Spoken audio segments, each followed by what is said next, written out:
نحمده ونصلي على رسوله الكريم أما بعد أعوذ بالله من الشيطان الرجيم بسم الله الرحمن الرحيم فبما نقضهم ميثاقهم لعناهم وجعلنا قلوبهم قاسية يحرفون الكلم عن مواضعه ونسوا حظا مما ذكروا به ولا تزال تطلع على خائنة منهم إلا قليلا منهم فاعف عنهم واصفح إن الله يحب المحسنين۔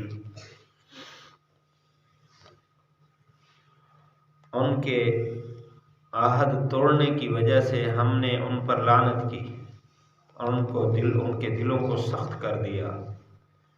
وہ اللہ کے کلمات احکام کو اپنی جگہ سے ہٹانے لگے اور بھول گئے نفع اس نصیحت کا جو ان کو کی گئی تھی۔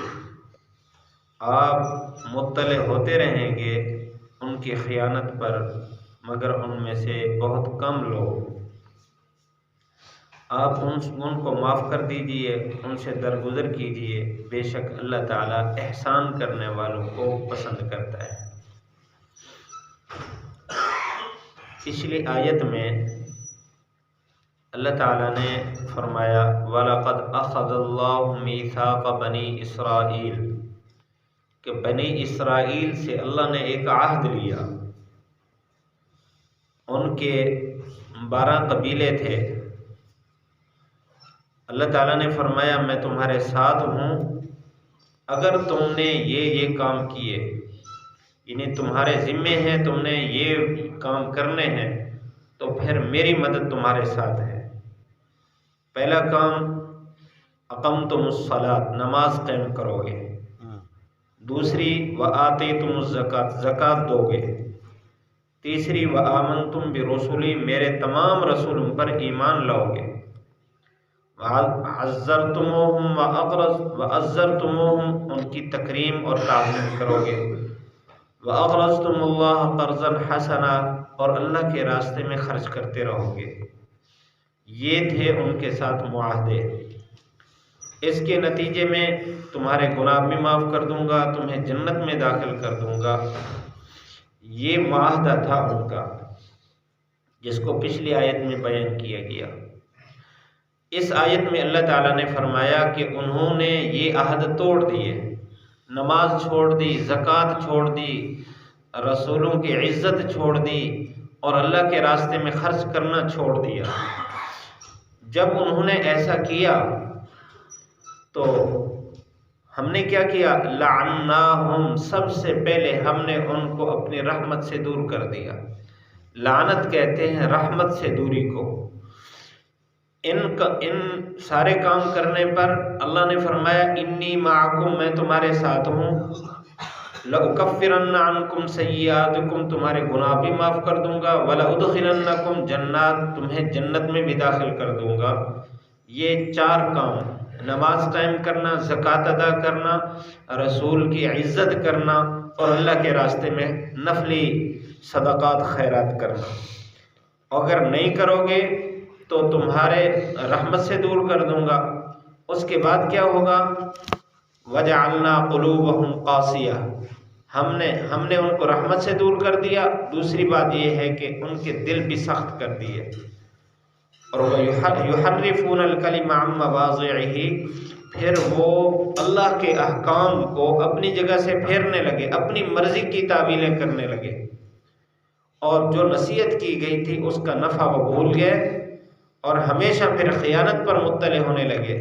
آپ ان کے خیانت پر مطلع ہونے لگیں گے، بس یہ کام ہوں گے۔ مفسرین فرماتے ہیں کہ اللہ تعالیٰ نے نقض عہد پر، ان گناہوں پر، ان اعمال کے چھوڑنے پر جو سزا بیان کی ہے وہ ترتیب وار ہے، کہ جب آدمی نماز چھوڑتا ہے، زکوٰۃ چھوڑتا ہے اور نبی کی عزت چھوڑتا ہے، نبی کی عزت یہ ہے نبی کی اتباع، یہ نبی کی تکریم ہے، نبی کی عزت ہے۔ نبی کے طریقے کو چھوڑا جائے تو یہ نبی کی تکریم کو چھوڑنا ہے، نبی کی تعظیم کو چھوڑنا ہے۔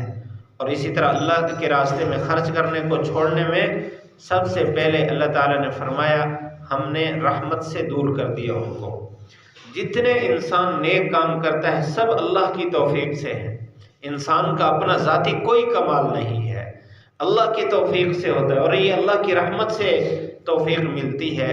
تو جب اللہ کی رحمت انسان سے دور ہو گئی، اب اس کے بعد کیا ہوا؟ اس کے بعد انسان کا دل سخت ہونا شروع ہو جاتا ہے۔ حدیث شریف میں اس کی وضاحت ہے، یہ معروف حدیث ہے۔ آپ صلی اللہ علیہ وسلم نے فرمایا جب انسان گناہ کرتا ہے تو دل میں ایک سیاہ ٹکا لگا دیا جاتا ہے، پھر اگر وہ توبہ کر لیتا ہے تو اس کو مٹا دیا جاتا ہے، ورنہ اسی طرح رہتا ہے۔ پھر دوسرا گناہ کیا تو دوسرا ٹکا لگ گیا، یہاں تک کہ دل سیاہ ہو جاتا ہے۔ سیاہ دل کو اللہ کے نبی صلی اللہ علیہ وسلم نے الٹے برتن سے تعبیر فرمایا کہ یہ الٹا برتن ہو گیا۔ اب الٹے برتن میں اوپر سونا ڈالا جائے، چاندی ڈالا جائے، اوپر سے شربت ڈالا جائے، جتنا قیمتی چیز ڈالی جائے اس کے اندر ایک قطرہ نہیں جاتا۔ تو دل جب سخت ہو جاتا ہے اس کے اوپر کور چڑھا دیا جاتا ہے، تو یہ الٹا برتن ہے۔ اب اس پر کوئی نصیحت اثر نہیں کرتی، بلکہ اس کا نتیجہ یہ ہوتا ہے لا یعرفون المعروف ولا ینکر المنکر، پھر وہ نیکی کو نیکی نہیں سمجھتا، برائی کو برائی نہیں سمجھتا، بلکہ اس سے آگے کہ وہ برائی کو نیکی سمجھنے لگ جاتا ہے اور نیکی کو برا کام سمجھتا ہے۔ یہ اثرات ہوتے ہیں دل کے سخت ہونے کے۔ اگر کوئی آدمی نیکی کرنے لگے اس کو تکلیف ہوتی ہے، بھئی آپ ایسا کیوں کر رہے ہیں، اور اگر کوئی برائی کر رہا ہو تو پھر اس کا دل خوش ہوتا ہے، ٹھیک ہے یہ ہونا چاہیے۔ یہ دل کے سخت ہونے کے اثرات ہیں۔ پھر اس کے بعد کیا ہوتا ہے؟ یحرفون الکلم عن مواضعہ، یہ تیسرا درجہ ہے کہ جب دل سخت ہو جائے اور برائی کو اچھائی سمجھنے لگ جائے تو پھر اللہ تعالیٰ کے احکام جب اس کے سامنے آتے ہیں اس میں تعویلیں کرتا ہے، اس کو غلط مطلب لیتا ہے، اس کے صحیح مفہوم کو نہیں لیتا، اپنی جگہ سے ہٹاتا ہے۔ پھر اس کے بعد وَنَسُوا حَظًّا مِّمَّا ذُكِّرُوا بِهِ، اللہ تعالیٰ نے قرآن مجید میں پہلے بنی اسرائیل میں تورات میں جو نصیحتیں کی تھی تو وہ لوگ ان کو بھول گئے۔ تو مفسرین نے یہ نتیجہ بیان کیا ہے کہ جب اللہ کے احکام میں تعویلیں کر کے اس کو غلط جگہ پر فٹ کرے گا تو پھر اللہ کی نصیحتیں اور اللہ تعالیٰ کے بتائے ہوئے اعمال پر جو نفع ہے وہ نفع اس بھولتا چلا جاتا ہے، وہ نفع اس کو نہیں ہوتا۔ اور پھر کیا ہوتا ہے؟ وَلَا تَزَالُ تَطَّلِعُ عَلَىٰ خَائِنَةٍ مِّنْهُمْ، فرمایا آپ مسلسل ان کے خیانت پر مطلع ہوتے چلے جائیں گے، مسلسل مطلع ہوتے چلے جائیں گے۔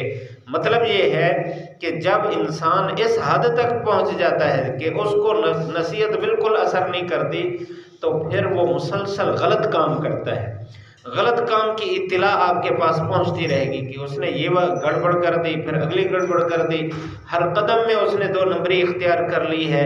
یہ اس حد تک پہنچ جاتا ہے۔ الا قلیلا منہم، فرمایا ان بنی اسرائیل میں جن میں یہ ترتیب پائی جا رہی ہے بہت کم لوگ ہیں جن کے بارے میں آپ اس طرح کی خیانت نہیں سنیں گے۔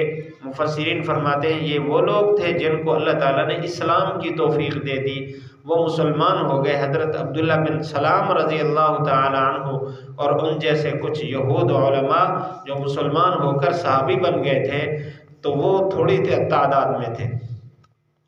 اب ایسے لوگ جب اس حد تک پہنچ جائیں پھر ہمارا ان کے ساتھ کیا معاملہ ہونا چاہیے؟ بظاہر تو یہ کہ آدمی کو غصہ لگ جاتا ہے۔ اللہ کے نبی صلی اللہ علیہ وسلم کو یہ بتایا گیا کہ یہ ان کے کردار قابل نفرت ہیں، یہ برا کر رہے ہیں۔ اب طبعی طور پر ان سے نفرت ہو جاتی ہے آدمی کو، ان سے بات کرنا بھی پسند نہیں کرتا، ان سے معاملہ کرنا بھی پسند نہیں کرتا، لیکن اللہ نے فرمایا فاعف عنہم، آپ ان کو معاف کریں، وصفح، آپ ان سے درگزر کریں، ان اللہ یحب المحسنین، اللہ احسان کرنے والوں کو پسند کرتا ہے۔ اس کا مطلب ہے کہ آپ حسن اخلاق سے پیش آئیں ان کو۔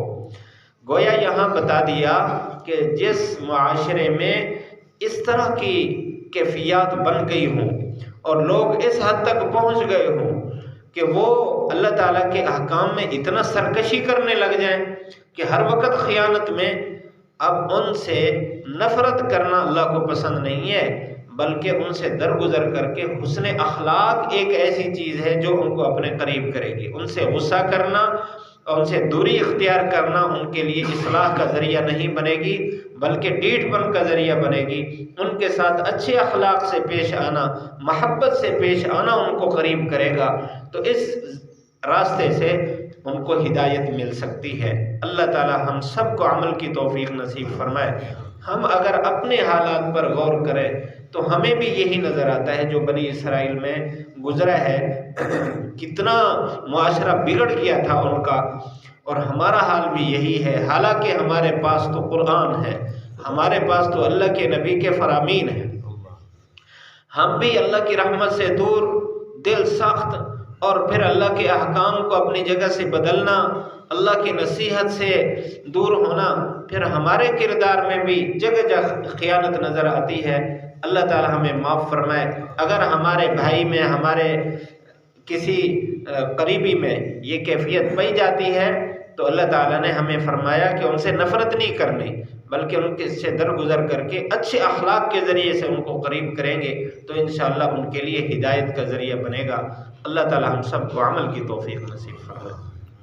فَبِمَا نَقْضِهِمْ، ان کے توڑنے کی وجہ سے، میثاقہم، اپنے عہد کو، لعناہم، ہم نے ان پر لعنت کی، یعنی رحمت سے دور کر دیا، وجعلنا، ہم نے کر دیے، قلوبہم، ان کے دلوں کو، قاسیہ، سخت، یحرفون الکلمہ، وہ تحریف کرتے تھے کلمات کی، عن مواضعہ، ان کے اپنی جگہ سے، ونسوا، اور بھول گئے، حظا، نفع، مما، اس چیز کا، ذکروا بہ، جن کی ان کو نصیحت کی گئی تھی، ولا تزالوا، ہمیشہ، تطلع، آپ مطلع ہوں گے، علی خائنۃ منہم، ان کی خیانت پر، الا قلیلا منہم، مگر ان میں کم افراد، کم لوگ، فاعف عنہم، ان کو معاف کیجئے، واصفح، اور درگزر کیجئے، ان اللہ، بے شک اللہ تعالی، یحب المحسنین، احسان کرنے والوں کو پسند کرتا ہے۔